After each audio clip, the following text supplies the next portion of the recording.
Hi, welcome to Digging for Truth, presented by Associates for Biblical Research. I'm your host, Henry Smith.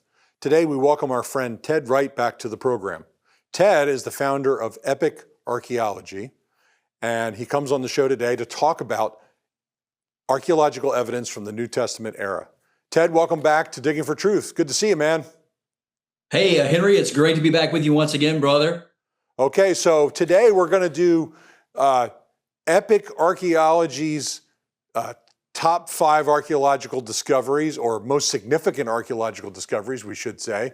So this is going to be an exciting program to talk about some of the discoveries you feel are most important as it relates to the New Testament. But before we get into the particulars, we want to kind of set a framework, or foundations, if you will, set the stage for the approach to dealing with archaeological evidence. Some things you'd like to share from the broader apologetic perspective or philosophical perspective. Absolutely, Henry. As many of your viewers know, the New Testament, of course, was written over 2,000 years ago. And the main overarching message of the New Testament is, which I believe is a historical document, is the life, death, burial, and resurrection of Jesus Christ from the dead. And also how his followers took that message and spread it all throughout the Roman world in the first century. But as you also know, Henry, archaeology is a study of the really a reconstruction of the past using primarily material remains and artifacts which have been left behind by human cultures of the past.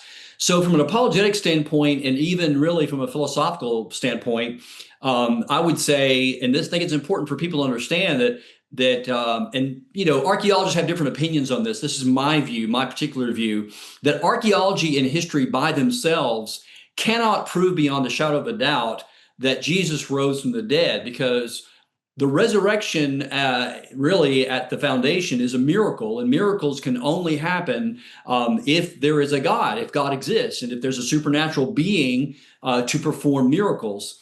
However, the resurrection of Jesus is recorded in a historical book or books that we call the New Testament. And archaeology can, and indeed has, provided some amazing amount of evidence that supports that indeed the New Testament is a reliable historical document, lending a great amount of support for the claims of the New Testament, whether they are the people that are mentioned, the places that are mentioned in the New Testament, and even some of the events that are mentioned in the New Testament as well. Now, at Epic Archaeology, and even years ago when I taught seminary, one of the foundational principles that I taught my students is that there are 3 basic primary sources when it comes to knowing the past.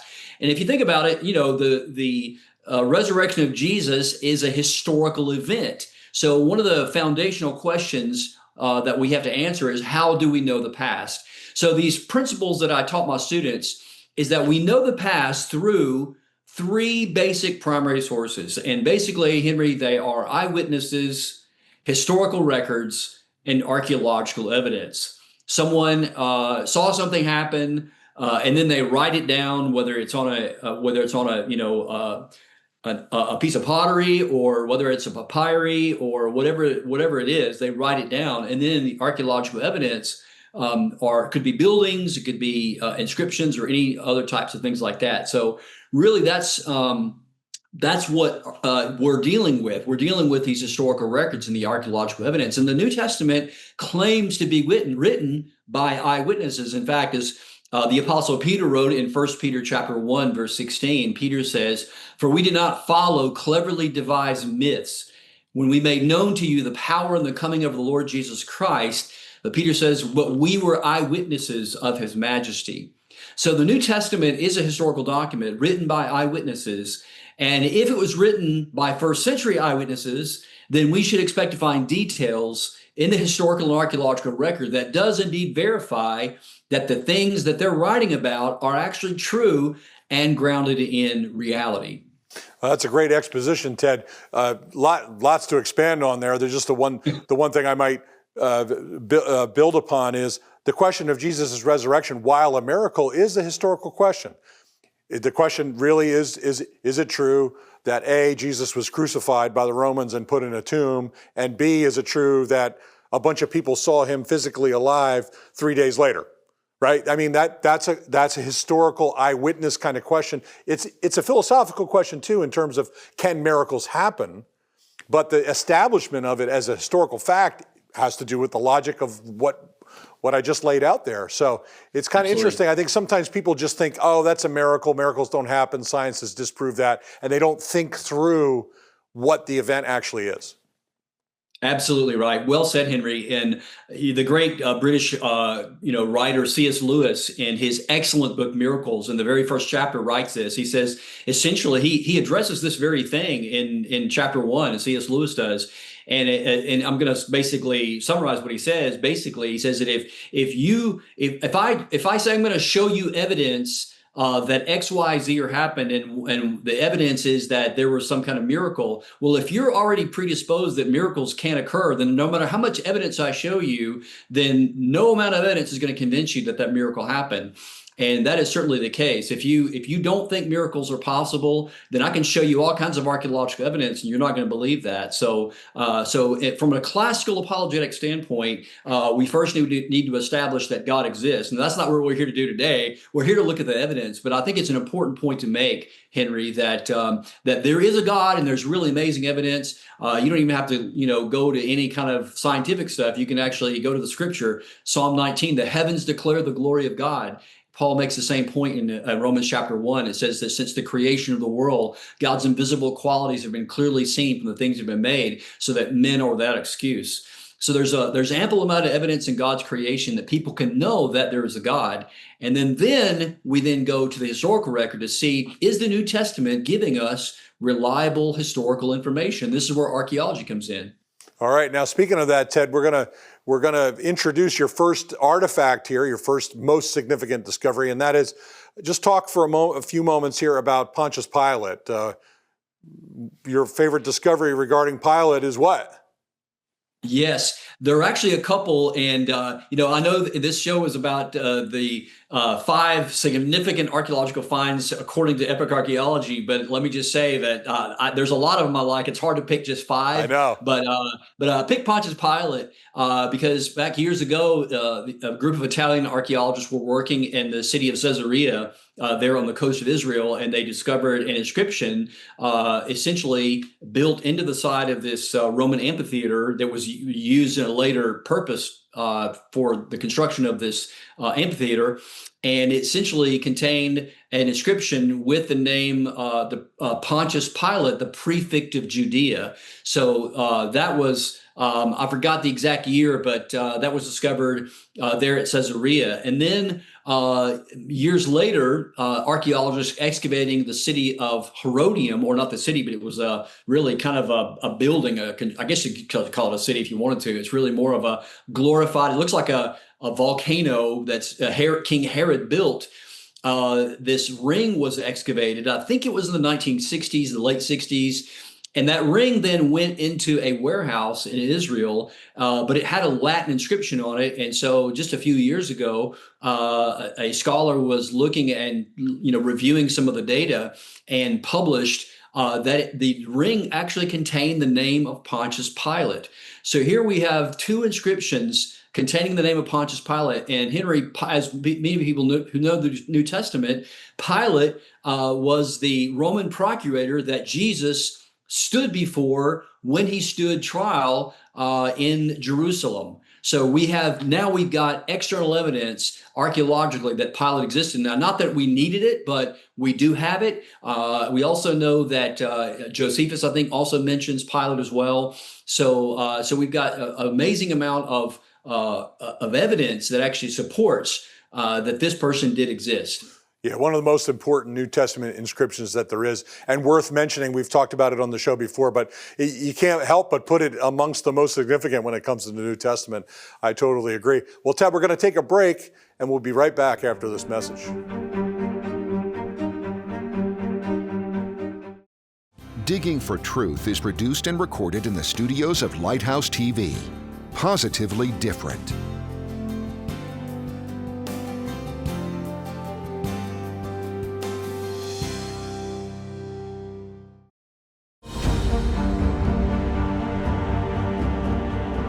Hi, welcome back to Digging for Truth. I'm here with Ted Wright of Epic Archaeology. We're talking about the 5 most significant discoveries related to the New Testament. Now, Ted, these lists that we sometimes make are ultimately somewhat subjective, but these are amongst your favorites. And we talked about the Pilate inscription in our first segment, and the Pilate ring of Pilatus. It says a very rare name, seems to be pointing to the infamous Pontius Pilate.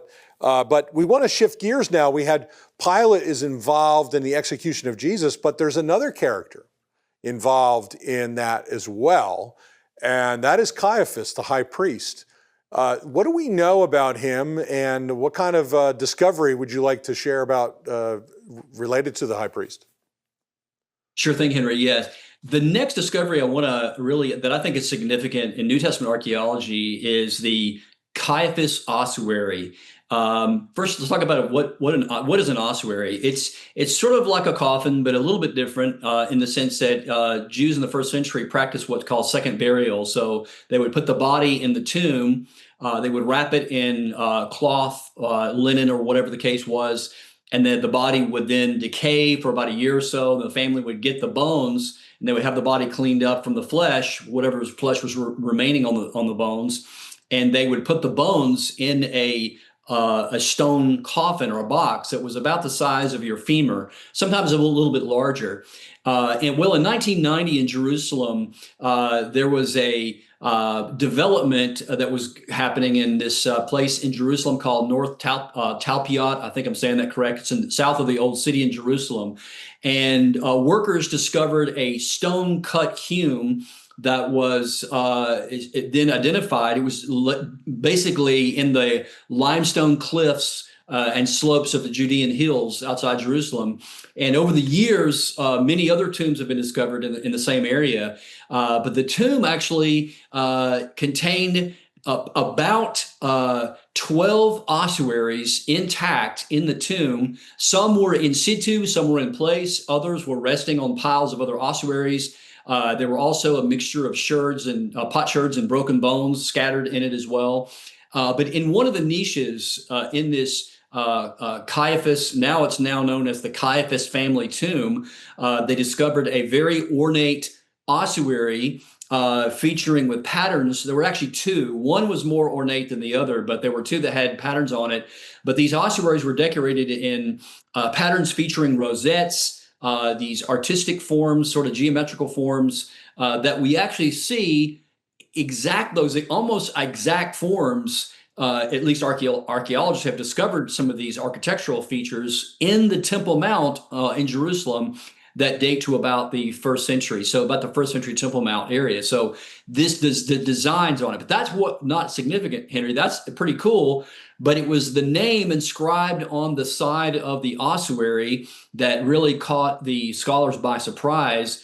And the name essentially said Yehoseph bar Kapha or Caiaphas. And so some of the other ossuaries also contained inscriptions. There was another interesting one called Miriam, daughter of Shimon.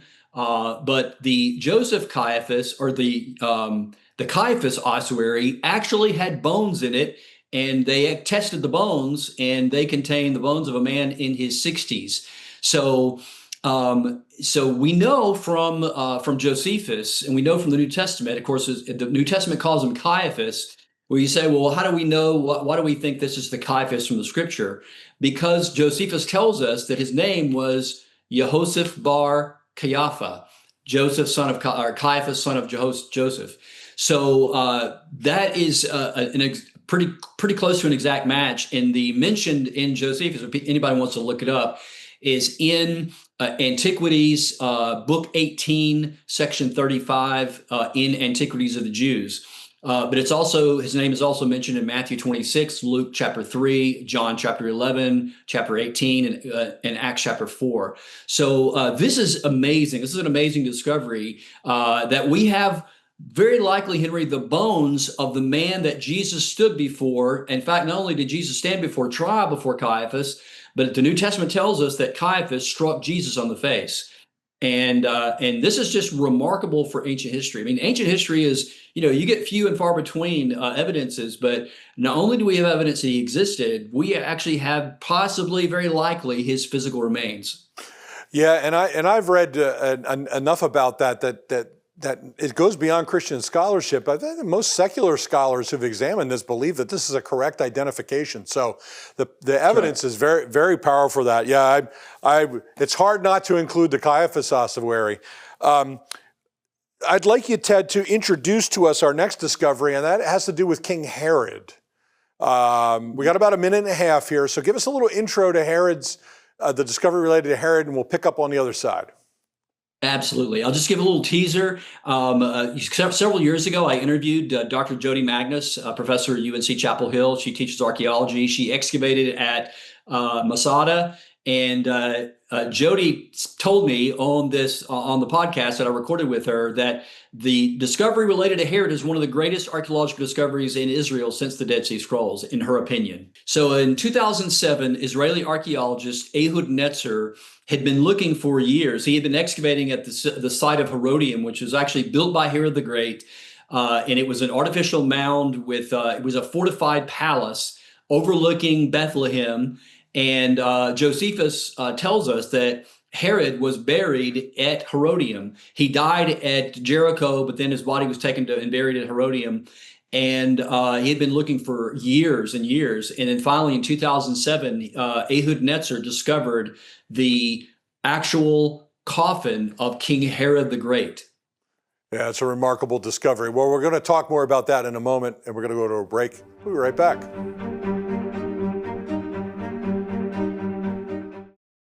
Watch Lighthouse TV wherever you go. Available on Roku, Amazon Fire TV, and Apple TV. Search Lighthouse TV online on your streaming device, or go to our website, lighthousetv.org, for more information.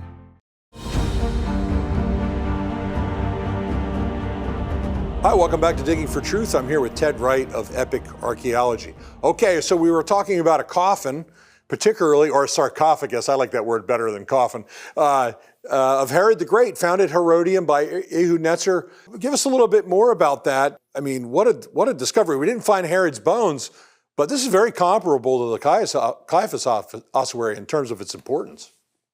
Absolutely, absolutely, it is. And to go back to, I mentioned earlier in our previous segment, I mentioned Dr. Jody Magnus, professor and archaeologist, and she has done some really great work on this. She actually published an article in the Journal of Ancient Judaism on the discovery of Herod and his coffin, and she believes also that it is absolutely Herod's coffin. She basically said, she told me personally in all my thing I recorded with her that that when it came out, when the discovery was made, it was overshadowed because of some History Channel or Discovery Channel shows, on the Jesus seminar that sort of kind of sucked the wind out of the discovery of the Herod's coffin.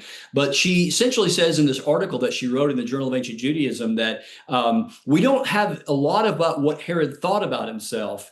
And so this discovery of his coffin lets us know, in her opinion, that he believed that he was the legitimate king of the Jews. She identifies him, the group in the New Testament called the Herodians, who there were a very small segment but they believed that Herod was the fulfillment of some of the Old Testament, messianic promises. Now, as we know, that's not the case, but right. He thought that he did, and so he had himself buried near Bethlehem.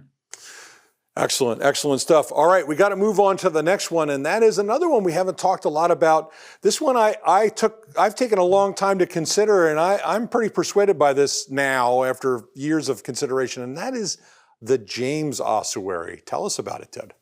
Sure thing, Henry. So just so listeners know, of course, James in the New Testament is the brother of Jesus. He's, of course, not the full brother, but Mary and Joseph had other children. And he's mentioned several times in the New Testament, first as a skeptic of Jesus. On several occasions in the Gospels, they're trying to get Jesus away because he's, doing miracles and talking about that he's the Son of God. And of course, you can imagine if your brother's saying that. But James has a change of heart, and he ends up converting and being a Christ follower and leading the church in Jerusalem. And Christian church history tells us that James was called the just due to his faithfulness to God and his care for the people of Jerusalem. So also, Henry, both non-Christian sources such as Josephus and Christian sources such as Hegesippus, Clement of Alexandria, and Eusebius tell us that James was killed for his faith on the authority of the Sanhedrin in Jerusalem. Josephus tells us that he was very likely stoned and that people in Jerusalem were not happy about the decision. The Christian sources say he was pushed from the pinnacle of the temple where he was addressing a crowd. And then when the stones, he was stoned to death when the fall didn't kill him. And so this discovery came up in 1976. It was purchased in Jerusalem in 1976 by a guy by the name of Oded Golan, who is an Israeli engineer and antiquities dealer. Now, it is a unprovenanced artifact. And so the dealer who he bought it from told them that it came from a nearby neighborhood called Siloam, but he didn't know much more about it except that it was an ossuary. And then in 2002, on October 21st, 2002 to be specific, the existence of the ossuary was actually announced in a press conference that was co-hosted by the Discovery Channel and Biblical Archaeology Society. And this is a little bit of a timeline here that I have. In June of 2003, Oded Golan was accused by the Israel Antiquities Authority that it was a forgery and that the James Ossuary was a forgery. So it's a little bit controversial. But in 2012, the court actually acquitted Golan of the forgery and fraud charges, but did, of course, convict him of illegal trading of antiquities. So what was the big deal about this? Well, there was an inscription on the side of this ossuary, essentially, that says that it was James, the brother of Jesus. Now, there would always be names on ossuaries. Sometimes, periodically, a family put their name on it, but you would rarely put your brother's name unless your brother was famous. And so Golan enlisted the help of a French epigrapher by the name of André Lemar to translate the inscription. And it was in Aramaic, and it reads, James, the son of Joseph. That's also included. He's the son of Joseph and the brother of Jesus, which is really quite amazing. So the ossuary then went under when it was, they tested the patina and the writing on it. And there was several independent researches that were done on it. And there was one test done by the Geological Survey of Israel, and they looked at the patina inside the inscription and did confirm, indeed, that it did come from the 1st century. So there was a book written on this several years ago by Herschel Shanks of Biblical Archaeology Review Magazine and Ben Witherington that you can get online called The Brother of Jesus, Dramatic Story and Meaning of the First Archaeological Link to Jesus and His Family. So now, while it is unprovenanced, I do think that it is genuine, and I know most of my colleagues that I know of, and some of your colleagues in ABR, Associates of Biblical Research, believe it's genuine as well. Yeah, that's really good. It's a shame that it's kind of, it's been the fog of this, forgery has been around it, because it is an extraordinary artifact, and I'm pretty been convinced of it for quite a while. Appreciate that, Ted. All right, so now we got to turn to one more discovery. This one we know is genuine, not that I don't think the James Ossuary is, and that is the Pool of Siloam. Let's give a quick tutorial on that as we wrap it up. Sure thing, Henry. So just a little quick background on the Pool of Siloam. Of course, many people in the New Testament, you read the New Testament and you read about the Pool of Siloam, but the reason why I like this discovery, Henry, in relation to the New Testament is it's actually a connection from the Old Testament. The Pool of Siloam, we know historically, was first constructed by King Hezekiah in the 8th century BC. The reference is 2 Kings chapter 20, verse 20, where he diverted water from the Gihon spring and funneled it into a 1,700-foot long water shaft that he had constructed in preparation for the Assyrian siege of Jerusalem in 701 BC. And so at the time, it was about the size of an Olympic-sized swimming pool, maybe a couple. The largest area is approximately about a 1.25 acre. But essentially, this initially held water for the Assyrian siege. And then Herod the Great, then in the 1st century, expanded it and made it into an enormous mikvah on the bottom of the pilgrimage road leading up to the Temple Mount in Jerusalem, so that when the Jewish pilgrims would come into Jerusalem for Passover, or they would go up to the temple to worship, they would stop at the Pool of Siloam and they would actually perform ritual purity there in the pool. So it's a really remarkable discovery. It was actually rediscovered in 2004 by Israeli archaeologist Eli Shukron, and now it is being fully excavated. And I'm not sure if there's a date on this, but they plan on excavating the entire thing, and it's going to be an amazing site to visit. You can actually go to the place where Jesus performed miracles. Yeah, it's remarkable stuff. I think the Pool of Siloam is underrated. I really do. I agree. I think it's an underrated discovery, and the personal application when you go to Israel, you can go there just reflecting upon that Jesus was there, and what took place there, and its significance for people going up on the Temple Mount, Ted, as well. Well, Ted, I appreciate you coming on. I mean, 5 discoveries. It almost feels like we don't give it justice, but. Really, really important ones. I'm grateful for everything that you do. I appreciate working together, appreciate interviewing with you, and we hope to have you on again soon. Great, Henry. Thanks so much. It's always a joy to be on with you, brother. All right. Thanks, Ted. Well, friends, thank you for watching Digging for Truth today. I want to just reflect a little bit on the Pool of Siloam. My colleague Gary Byers has pointed out that when Jesus put the mud on the man's eyes, the blind man's eyes, up on the temple, he could have washed his eyes off up there with any of the mikvah that were there, but he made him walk all the way down the hill. And the point here of this illustration is to point out that sometimes our Lord makes us do things, we have to do things that we don't understand what the end game is going to be. And in the case of this man, the end game was that he would be completely healed from being blind. And so sometimes our walk of faith is a very difficult one, and that's the way that we can apply the Pool of Siloam. Thank you for watching Digging for Truth. We hope to see you again next time.